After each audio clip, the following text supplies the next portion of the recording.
Hi everybody, it's Joey Remenyi here from seekingbalance.com.au. I'm a vestibular audiologist and a neuroplasticity therapist. And as I always say, my favorite part of what I do is just meeting all these incredible people around the globe. And we share so much in common as humans who experience sensory distortions. Mostly I work with vertigo, dizziness, tinnitus, but also people experiencing all sorts of anxieties, depression, fear, isolation, and the not quite right sensations. They're endless. We've seen it all. I've felt my own fair share of it. And it's just really, I find it very humanizing to meet people all over the planet going through this and sharing their healing journey. And today I have a very special guest. Her name is Shannon. She's calling in from the United States.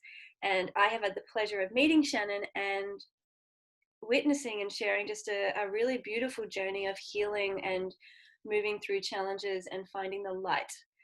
So I am so grateful you made the time to speak with us and just like to welcome you to the call. Oops, I'll mute you. There you are. I'm really happy to be here, Joey. I'm very happy to see you. Yeah. Just a little heads up, Shannon's got some friendly dogs. So if you hear barking, they are dogs, and we'll occasionally mute to help with that. But look, it's just so beautiful to reconnect with you. It's actually been a while since I've seen you. And for me, it's just really nice. I was saying earlier before we hit record, I have all these gorgeous clients who I connect with, and we talk about deep stuff. And then when our sessions are over, it's like, oh, what's happened to that person? Like a friend is, a long lost friend. And so it's really nice to reconnect and see the cycles and circles of life unfolding. So why don't we start with, how did you even find me, this woman in Australia? What were you feeling back then? And then we'll learn a little bit about you and your journey. Okay. So right before I found you, I had probably spent close to a year in a lot of terror because of the sensations that I was experiencing. Very extreme anxiety, very, very loud ringing in the head that terrified me. Just an overall sense of that nothing was okay inside or outside me. I was seeing like lots of doctors, lots of specialists, everything. And a very dear friend somehow found your website and she sent it to me in an email, and I clicked on it, and probably I'm sure I watched every YouTube video and listened to every podcast. Like, I wasn't sleeping in those days, so I probably just stayed up all night listening. So when I found you was the door opening to hope. I was not suicidal, but I sure wished I could die. And I didn't see any hope. I had been told there was no hope, that I was just going to have to learn to live how I was feeling. And so hope was a huge thing to find at that time. And that's the first gift that you gave me. Yeah. And I'm so pleased to hear that, because I completely resonate with feeling that way. Yeah. Yeah, that feeling of, oh my God, am I stuck like this? Am I so incredibly abnormal? Nobody can help me. Yeah. It's a very, very lonely, scary feeling. Yeah. Yep. And so how many doctors or therapists or natural healers had you seen at that point? Quite a few. I had seen medical doctors, naturopaths, acupuncturists, energy healers, cranial sacral.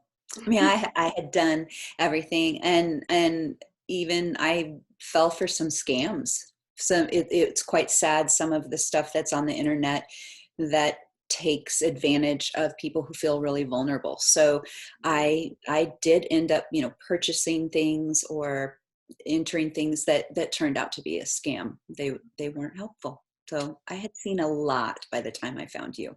That's no good. Yeah.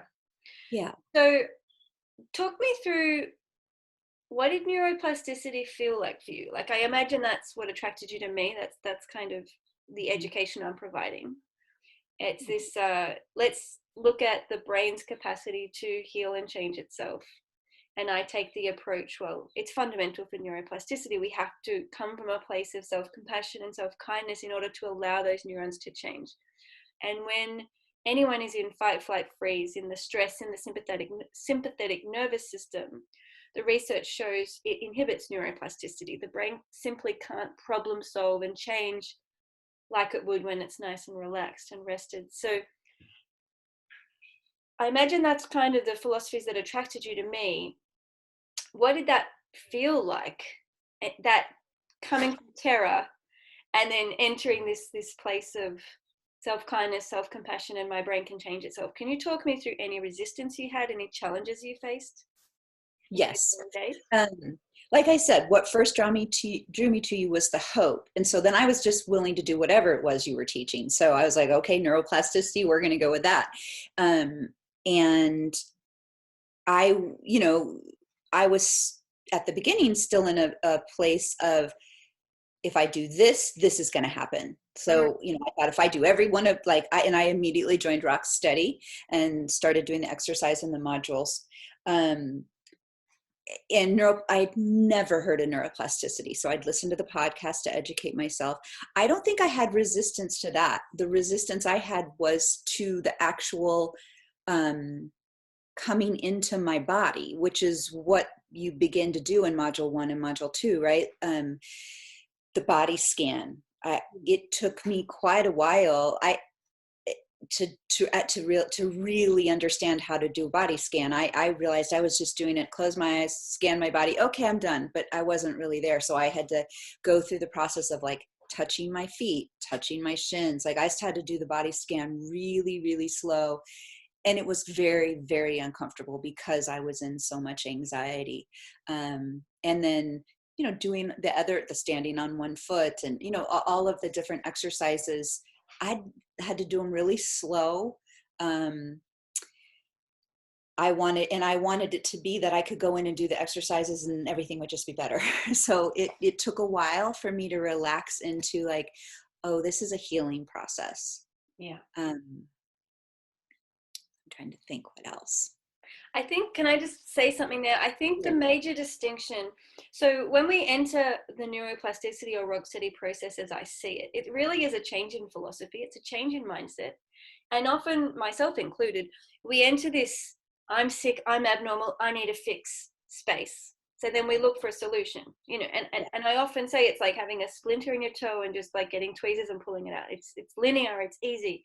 And we have this rigid outcome-based philosophy and mindset. It's a good day or it's a bad day. Whereas when we enter neuroplasticity, it's actually more about, well, how can I just drop into what I'm feeling and be at peace and at home here? How can I create a sanctuary in this body, regardless of what I'm feeling, regardless of what the day is throwing at me, no matter what the weather is, no matter what my mood is, no matter what the physical health of my body is, how can I be at home in this? And cultivate this safety, love, and acceptance and surrender, knowing it's going to change, and knowing that when I actually relax and flow with it, I support my body to figure it out quicker. Yes. And for me, that took time. Learning the compassionate hands, just being able to lay still enough to do that, listening to the songs, lean in, and I'm okay, listening to those songs over and over. And for me, that was a big part of the neuroplasticity, was getting those messages in my brain rather than, oh my God, I'm not okay. I'm really scared. No one's going to help me. How am I? And then I would listen to the songs over and over so that's what I would hear. I'm fine this way. Lean in. So that really helped me. So the neuroplasticity healing process became a lot more about healing my fear than it was about healing the symptoms. Although I can say that the healing of the symptoms and the sensations followed that, but it became about how can I just feel okay in myself and not be so scared. I feel like I want you to repeat that, because that's really key. A lot of people get stuck trying to get rid of symptoms, and I've written my book. It's coming. Yay! It'll be out mid-November this year. And this is really the mantra in my book, is if Yeah. we try and focus on getting rid of symptoms, we are inadvertently telling the brain, hey, I'm so interested in my symptoms. Can you please fire more neurons there? Because I'm talking about it. I'm thinking about it. I'm buying products for it. I'm so into this. And the brain interprets that as, well, I want more of it, right? Because the brain doesn't speak English. Whatever we focus on, the brain gives us more of. Whereas if we just drop that script and start looking at, okay, well, how can I self-soothe? How can I relax? How can I be steady? How can I be grounded? How can I build my courage or confidence? That's when we're telling the brain, find those courage neurons, fire more of those. Or let's explore relaxation sensations. Where are those neural endings and synapses? How can we innovate them? And so we're giving the brain a whole new job by changing our focus. And you're Yes. quite right. Often, I mean, I don't have any vertigo or tinnitus anymore. Like the symptoms tend to just do their own thing and dissolve because we're no longer feeding them. Yeah. Yep. They're not the goal, but they can certainly be that bonus default outcome that Yeah. they do. And for me, it was very helpful to know, I did need it to be a possibility that they could go away. That helped, but it wasn't the focus. That once it became like, oh, I have a lot of really deep fear to heal. And I'm very grateful to know, and I want other people to know that as we heal our whole selves, sensations come and they go, and lots of times they go. Yeah. So And can I ask, and you may not even remember this, but I think just to give listeners a bit of context and like reality and perhaps hope, can you remember how long you were caught in that rigid struggle of just, I want to get rid of my symptoms, I'm going to do this body scan, and then I'm going to get rid of symptoms? Like, how many months were you in that kind of conflicted, disappointing, deflating space? a long time. I mean, before I came to you, I had been in the terrifying space, so that had been a year.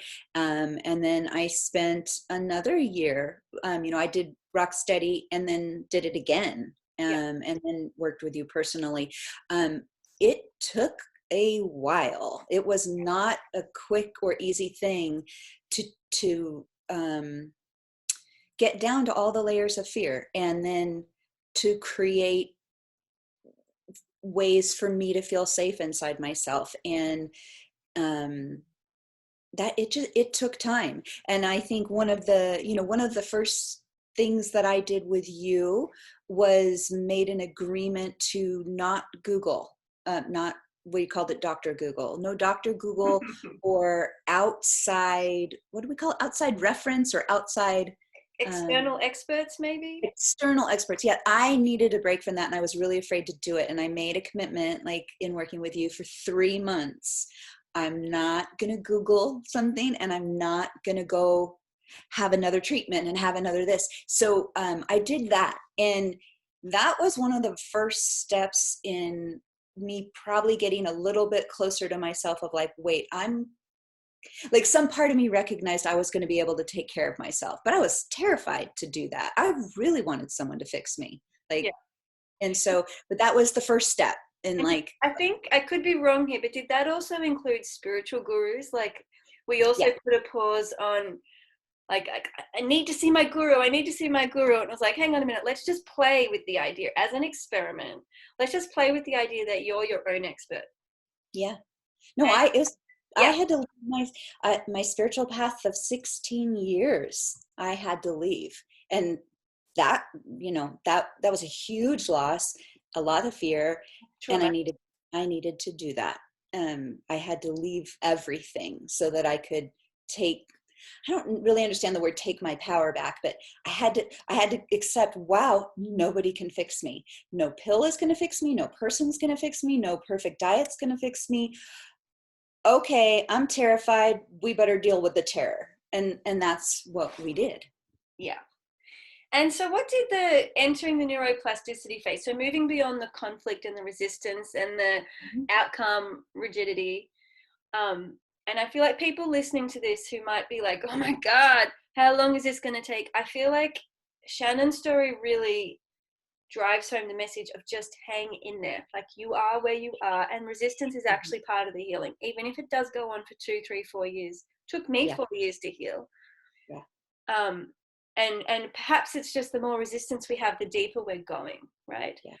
And in those moments, those years, there are moments of hope and light and like breakthroughs too. So I would want people to know that it's not, Yeah. there's a lot of goodness that happens in that.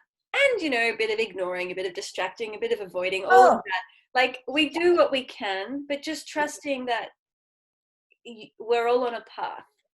yeah. And I think we think things need to be quick and resolved when actually we just are where we are. And neuroplasticity, mindfulness, self-compassion, self-kindness, we just meet ourselves where we are. And if that means we're in the middle of a panic attack, that's where we go. And that's where we bring our loving kindness and attention. And I know for me, some of my big breakthroughs came when I would have these really low moments, and it's like, how low self-rejection, how low self-criticism, how low deep, dark disgust. And when I could actually meet myself there and wrap myself up in tenderness and compassion and talk to myself like a loving mother or a best friend, I'm like, oh my God, I've totally nailed this. Like, if I can go through this on my own with such composure, it made it, like, that moment made me feel invincible. Yeah. And so it's not actually about feeling good all the time. I felt like it's about actually going really dark and deep and maintaining that what I would call my higher self, my voice of wisdom and voice of love, having access to that really gave me hope when I was in some of my darker times. Yeah, I agree. We find it inside ourselves rather than coming from an external source. Even if it's spirituality, we can find that inside ourselves. And I know that when I was very caught in my sensations, I was like, well, how am I ever going to deal with anything else in life, right? And the world, things are a little hard right now. There's a lot to deal with going on Earth. And so the same things I learned with neuroplasticity, I still use them now. I still, and I think one of the things that was important to me, like you kind of described, though, is there was no perfect way to do it. And I was looking, at least, I don't know how it is in Australia, but here in the United States, if you follow the perfect anything, you're guaranteed some result. And with neuroplasticity, it was like, that wasn't what it was about. It was like, okay, it's like, I'm present. Wow, I really don't feel good right now. I'm going to lay down and just be like, I'm sorry, honey, you don't feel good. This really sucks. And okay, like that. I'm laughing because I think I remember some moments in our sessions where I could feel you were like, come on, Joey, just tell me what to do. Just give me the magic. I'll do it. And I'm like, yeah, no, I'm not going to tell you what to do or how to heal. Because from where I'm sitting, all I see is a really powerful woman who can change herself. And I'm just waiting for you to see that. Remember me saying that? Oh yeah, we definitely had some moments in the healings where the most important one that happened was, I remember I was scared and I was arguing with you about you're like, is a tiger is a tiger getting you right now? And I'm like, no. And you're like, is there a flood? And I'm no. You're giving those, and I was like, Joey, anything can happen at any minute, and there's stuff happening all the time. There's absolutely no reason I could feel safe. And you go, well, if you believe that, you're never going to heal. And I was like, oh, that was like one of those, I was like, now what am I going to do? And from that is where you said the words. I have no idea. I think they just came to you. You said, it's about irrational safety, which for me opened everything. I was like, here's my collage. Like, I did the whole thing. I was like, oh, safety doesn't have to be rational, which right through neuroplasticity, safety is something we can feel in ourselves that has absolutely nothing to do with anything that's going on. So that was super important turnaround for me. And one of those moments where I was like, you're not making me better. So, myself. I want to just give a little context to that for people listening. So yes, it is. I mean, neuroplasticity is the ultimate self-responsibility, which is both empowering. It's the most empowering thing we can ever arrive at, but it's also terrifying because suddenly it's like, oh, what? I can't call my mom. I can't go to the doctor. I can't ask my school teacher. Like, they're so deflating, and it can feel lonely. So it's two-sided. So yes, self-responsibility is massive, and no, I don't claim to heal people or fix people. However, I do provide education and a process so that they can do that for themselves. And what you were talking about there, this irrational safety, it's this idea that we have our inner world. Inside our inner world, it's this private space with all of our invisible things. It's our feelings, our sensations, our dreams, our motivations, our ideals, whatever. It's our sensuality, it's all of it. And in that space, there are no police, there is no government, there is no rule book, there's not even gravity. So we don't, whatever goes on in our inner world, when we close our eyes and we just allow our mind to wander and we allow ourselves to dream and we allow ourselves to create a place to exist inside of ourselves, suddenly we don't have to seek approval. Suddenly we don't have to prove ourselves.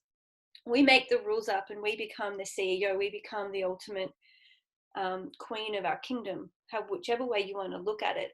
And this is, I think, what Shannon's talking about with irrational safety. It's like it didn't have to make sense in the outside world. She could create her own sense of waterfalls and rainbows and unicorns and rivers if she wanted to, right? And she didn't even have to tell me what it was. So yep. Our inner world is something it's a sanctuary. And I really personally love exploring this idea of really embodying the sacred. Yeah. And being a lived expression of the divine and the sacred, and exploring what that means for me. So do you want to talk people through a little bit your collage? You brought it out, and this is... Yeah, it's because I love it. It was a very, because there's in the rock study, there's doing, vision boards, and I just never could figure out. But when you said irrational safety, so I don't know if you can see it here. Yeah, just hold it back a little bit. Hold it closer to the wall, yeah. Yeah. So to me, it's very beautiful. But what I did was, at your suggestion, I just went and bought a bunch of magazines. Yeah. And I did it like as a meditation. I just sat and went through the magazines, and any image that drew me, that made me go, I tore it out, and I tore it out, and I tore it out. And then I put them, and then I just put them all on. And I afterwards realized, I was like, wow, I really like garden gates with flowers and paths. I like doors. There's a lot of doors, and I like the moon and the sky. And so I made this, and that's what my inner safety looks like and feels like. And being able to create something that matched that, like, I can look at it and go, oh yeah, that's real. That's inside me. Well, so it solidifies it, because what I think can happen is we doubt ourselves, and we double check, triple check ourselves, and we look for validation. And it's almost like nobody gives us permission to create this incredible inner world. We're not taught it at school. In fact, quite the opposite. We're taught, listen to your teacher, do what the teacher says, ask for your parents' permission. So it's very much, we're taught to look to the external world and the external expert and the external authorities, and we take that exact same behavior into our adulthood. And so what this neuroplasticity process is about self-permission. It's about saying, Shannon, I give you permission to feel this. And actually, this feeling is so real, I'm going to go out and buy magazines and create a visual imprint of it to remind you all the time. And my question for you now is, do you find that if you need to cultivate this place of safety or irrational safety, can you call upon it? Oh, yes. Yes. Very easily now. And it's, it's a place that grows. Like once the seed is planted, and kind of like with this collage, like before this, I literally would ask people, am I okay? Am I okay? And I'd say, are you okay? And I'd even ask them, are you okay? Like I wanted to hear like, everything's okay. Everything's okay. And when I did this, I was like, this is my okay. Like, and for me, it's very real. So, it was still a process. I still moved in and out of fear and in and out of it. But now with time, this and the compassionate hands, and like, it's my real world now. So I don't look anymore. Nobody can tell me. I mean, even if they were like, oh, Shannon, yes, you are totally okay. You're fine. I'm like, how would you know? Yeah. I'm the only one that's going to know. So two things here. First of all, this is what neuroplasticity is, like Shannon's beautifully describing it. We have a little exposure to something, a feeling, which is our neurons and synapses sending their little neurotransmitters and chemicals. And then if we keep focusing on that and working on that and giving it time and giving it attention, the brain gives more neural resource there. And so then that little tiny seed of a feeling, which can come and go very quickly, can sustain itself, and we can feel it for longer, and we can feel it more intensely.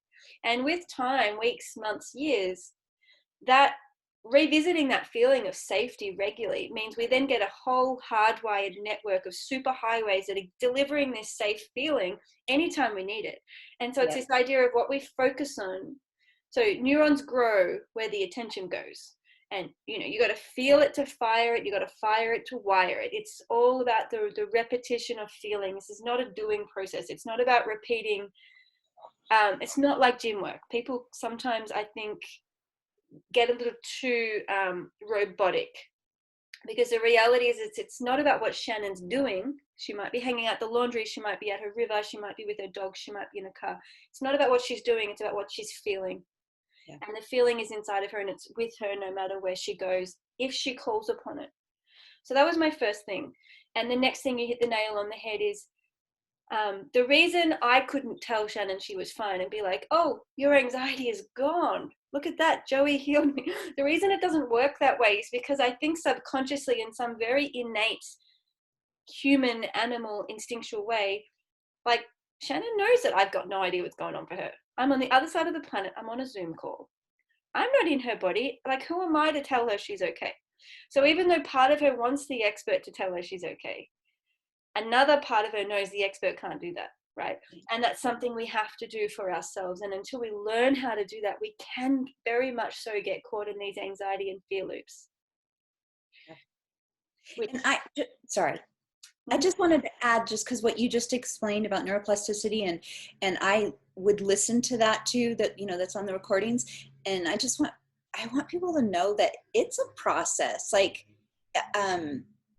I would listen to you talk about all that, and I'd be like, I don't get it. How am I going to create a neural pathway out of, you know, I'd be terrified I was going to create a fearful one. And so it's only like kind of like in the hindsight 2020, looking back and going like, oh, but I kept doing it. I kept going. And it really did create new neural pathways, but I couldn't quite understand it from the other side, if that makes sense. It does. I just had to trust. There's trust, but it's also quite practical. It's like, okay, let's go back to the piano analogy. Okay, so let's say we want to play, for whatever reason, just a beautiful C major scale. It's all the white notes. It's nice and simple. It's just up and down. Let's say that's our goal. And neuroplasticity is about having a goal and practicing it. So the thing is like, oh my God, but what if I don't do it right? What if I'm reinforcing symptom pathways? What if I'm reinforcing anxiety pathways? Well, on a piano, that would be like reinforcing a mistake. Okay, so that would be like saying, I keep slipping on the black note. When you consciously sit down and notice those black notes slipping, it's different to like not being conscious of it, if that makes sense. So when we notice we're anxious, when we notice we're in symptom land, it's the equivalent of sitting down and consciously playing black notes. We actually have a little bit more choice in the matter, and we hear how it sounds, and we're like, I'm not really liking this sound. And we can actually more consciously bring ourselves back to the actual C major scale we want to play, simply because we're noticing the difference. Mm-hmm.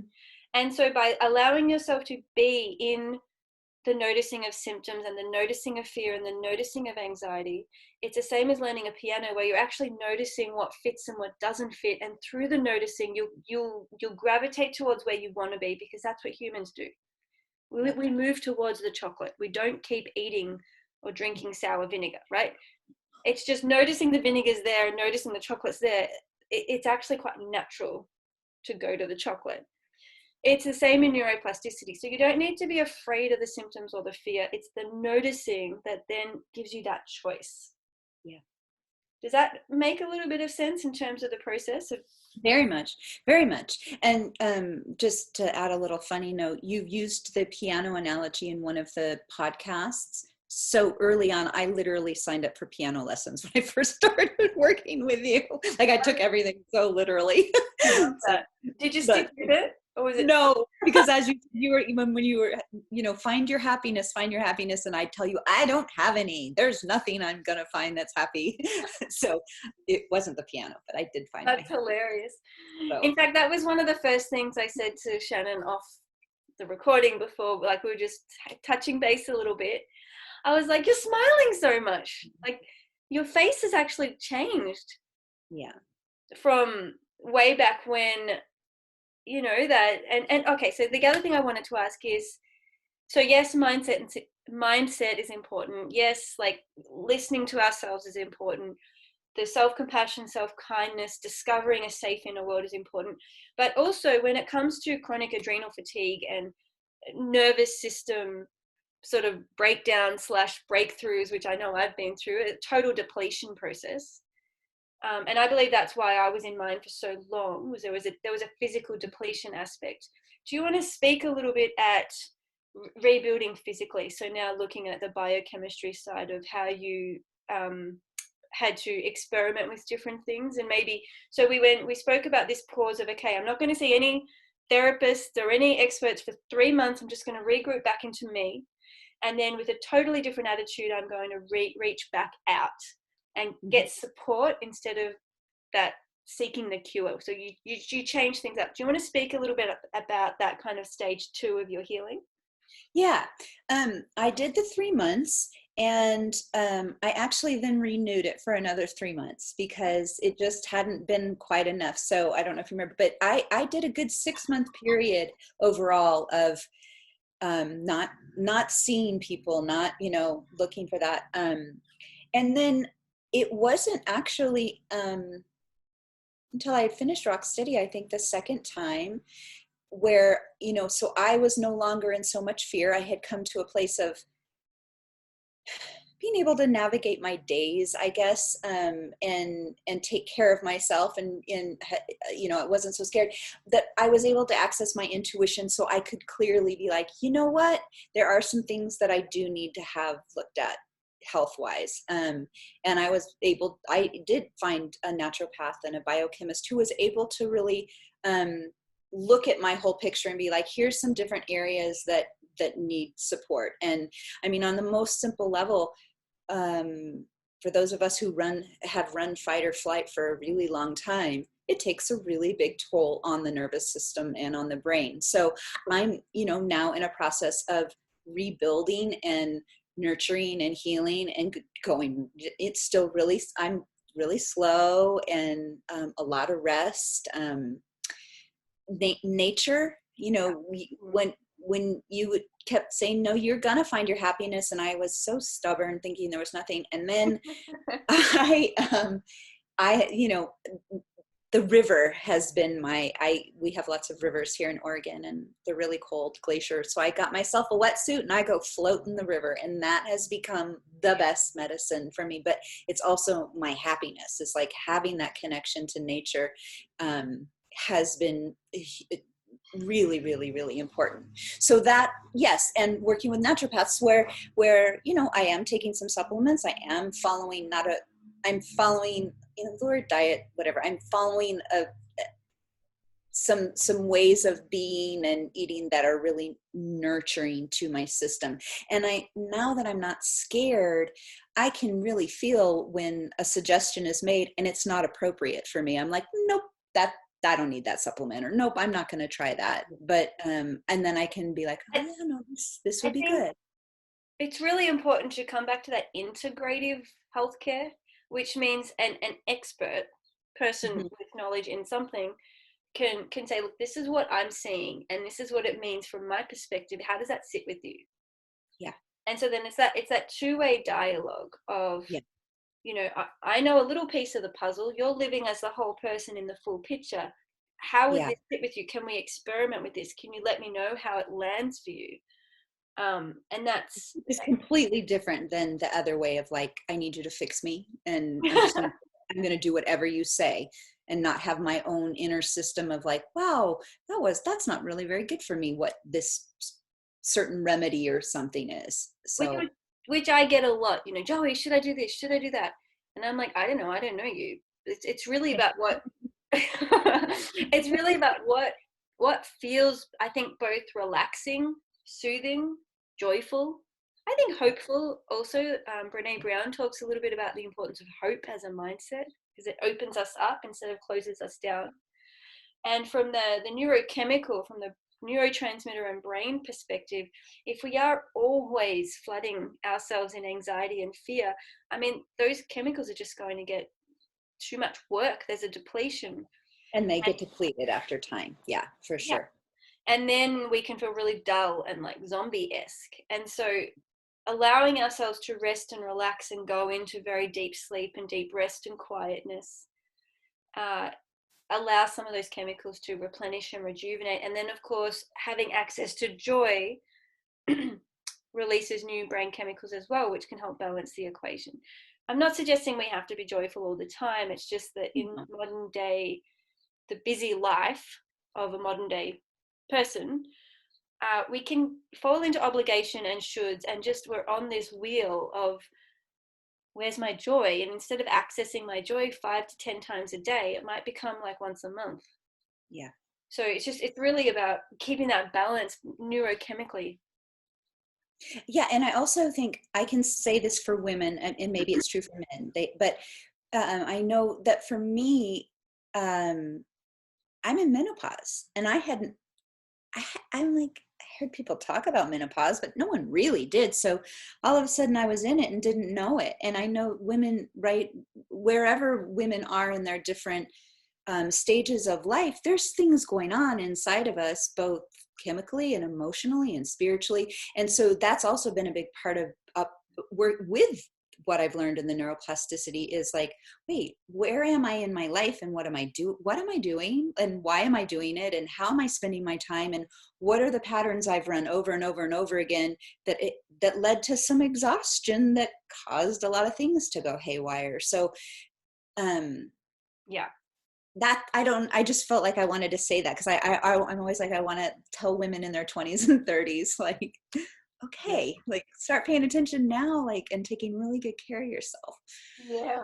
They say, so menopause is a beautiful and amazing rite of passage. And you're quite right, men go through their own equivalent. And it's the time of life hormonally. So as a young person, from like birth to age 25, it's all about self-discovery. You know, how do my arms and legs work? How do I make friends? What do I want to do with my life? We're just in full discovery mode. It's very egocentric. Mm-hmm. Then from roughly 25 to 50, roughly, our hormones are telling us, cook for people, drive them places, like Take care of everybody. Yeah, take care of other people, be available. So it very much turns into other, you know, and that's when we're often in our career and we're thinking about our clients, and we're parenting and we're thinking about our children or our aging parents, right? Then as we start to shift through our mid 40s to late 40s and we arrive at that mark of 50, suddenly our hormones are like, do your own washing, cook for yourself. I'm like, I've got stuff to do. And this is when we hit a stage that they now call the marga.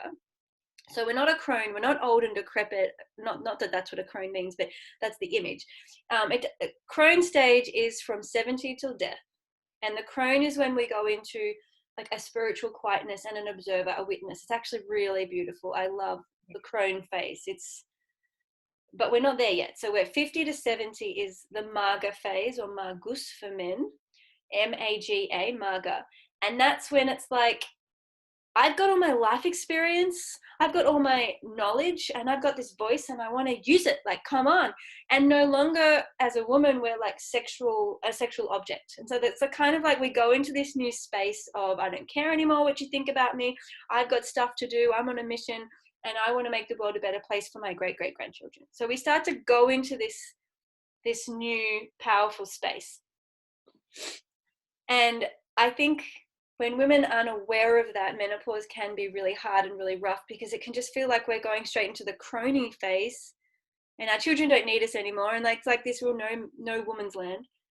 And it can be very confusing and feel very empty. And so, yeah, and it can feel very, because of the hormonal stuff. I mean, you anything you tried to hide from your whole life, you don't get to in menopause. So any hidden rage, any hidden sorrows, anything that's been put down, it all comes up in menopause. And if we haven't been educated or had examples of it, it can be quite overwhelming. Like, what's happening to me? I'm going crazy. Yeah. That, And unfortunately, it can lead to a lot of medication and yeah. numbing and shutting down instead of feeling through it and growing from it. So yes, that is a whole conversation in and of Yeah. itself. And I'll have Dr. Claudia Welsh coming on soon to touch. Yay. Yeah, She's wonderful. yeah. Yes. And I highly recommend, I'll put links to her work shortly. So I had another question for you, Shannon, which is, if you could talk to yourself, let's say 12, 24 months ago, Mm-hmm. what reassuring guidance might you say to Shannon? What might she have needed to hear? Oh gosh. Well, I would want to, I would want to reassure myself. Like, I would want to reassure myself, you are okay and you're going to be okay. And actually everything is well. It's going to go a lot smoother if you surrender.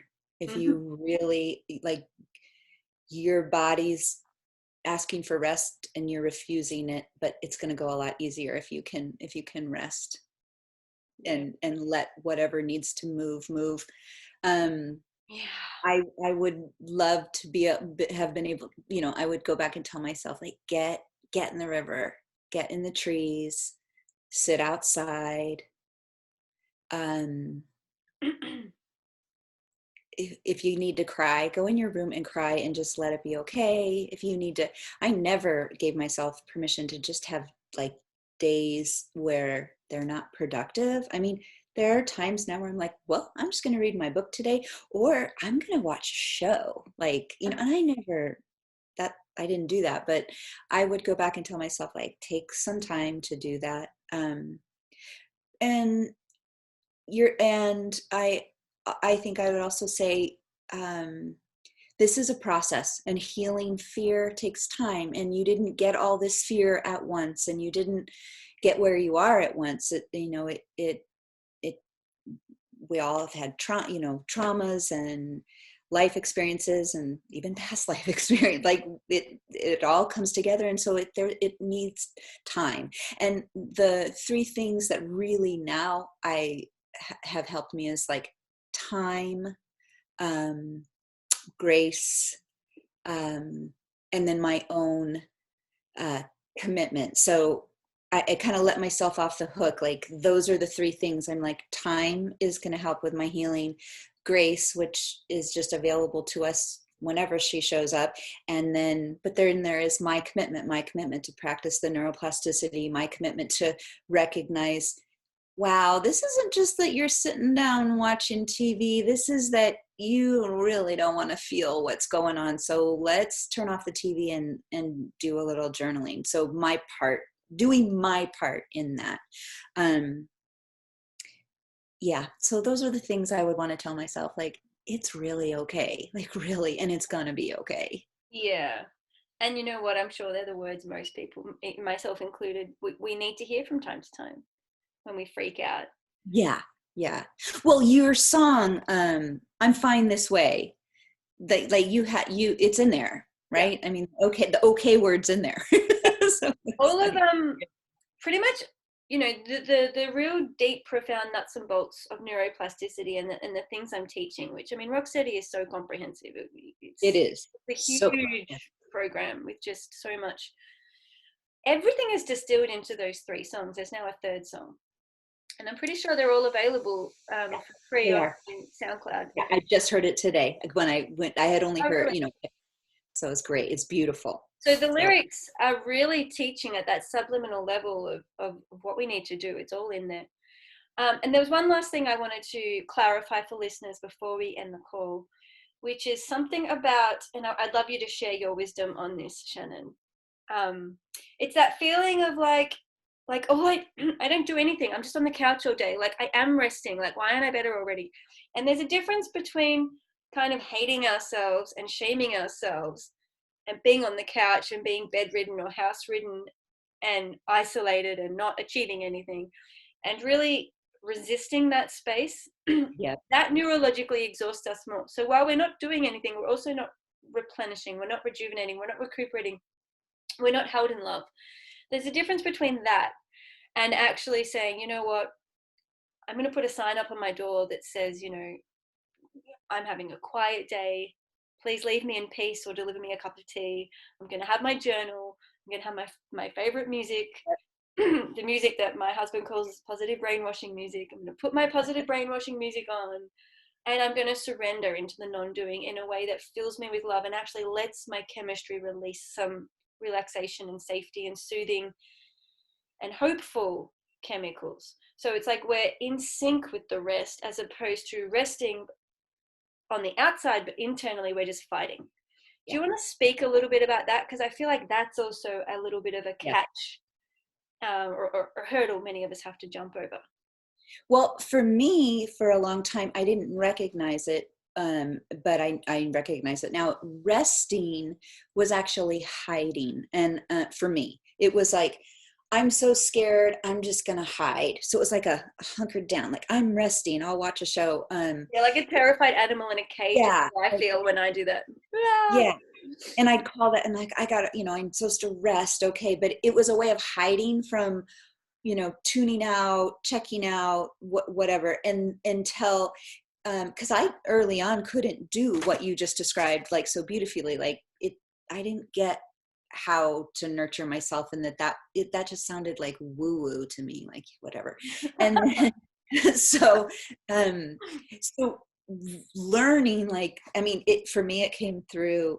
I actually used recordings of like yoga nidra, where they Yeah, relax every part yeah, of your body.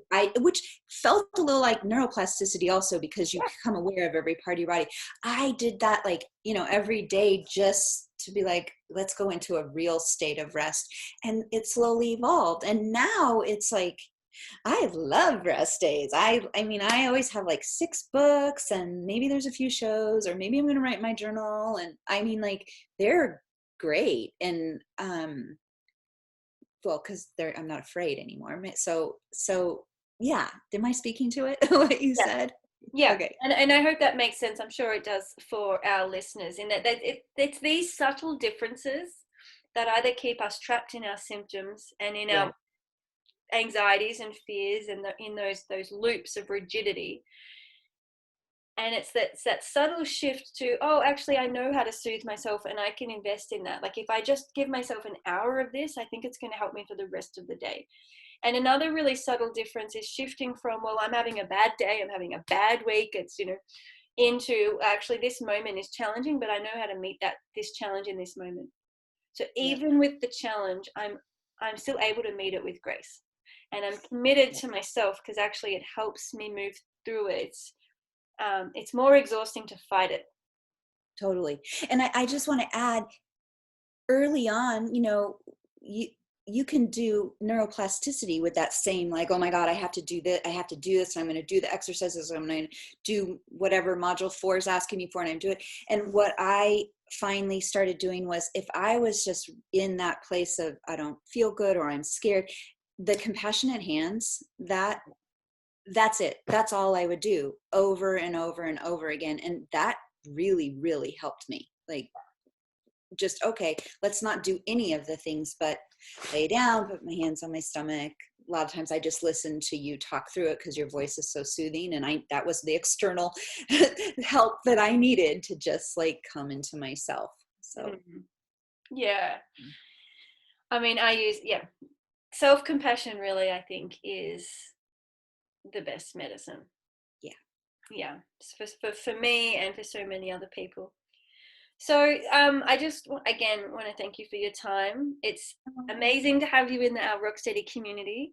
I'm pretty excited that I think you'll be at the book launch. Oh yes, I'm going to be at the book launch. I'm very excited about that. I'm just very excited that your work is getting more and more out there, so people who, like me, had no hope know that there's like a lot of hope and a Yeah. lot of goodness. So I'm very, very grateful. Yeah, and actually you were one of the first people to read the draft manuscript. Yes, mine is very highlighted. highlighted and pages turned, and it's wonderful. Yeah, it's really exciting, and I'm super happy with the publishing team, and they've cleaned it up a lot, so it's yeah, I feel like I'm birthing my next baby.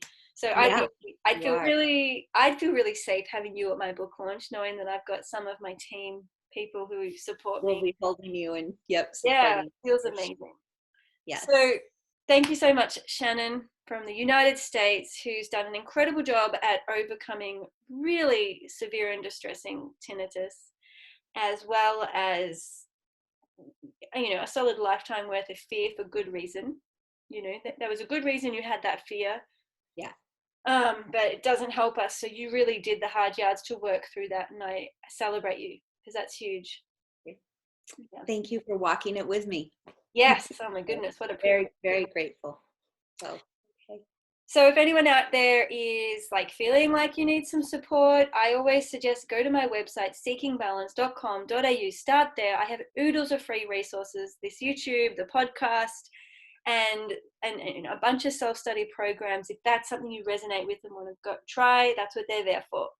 So while Rocksteady isn't for everyone, it's for some people, and it really can be life-changing peer community. And I have monthly calls, and my next monthly call actually is on building neural pathways. So we'll go a little bit deeper into how to build neural pathways, and perhaps how not to build neural pathways. So please feel free to join our monthly live group call. So I'm Joey Remenyi. Visit me at seekingbalance.com.au. It's always a pleasure to have these calls and to connect with you listeners wherever you are. Bye for now. Bye, Joey. Thank you.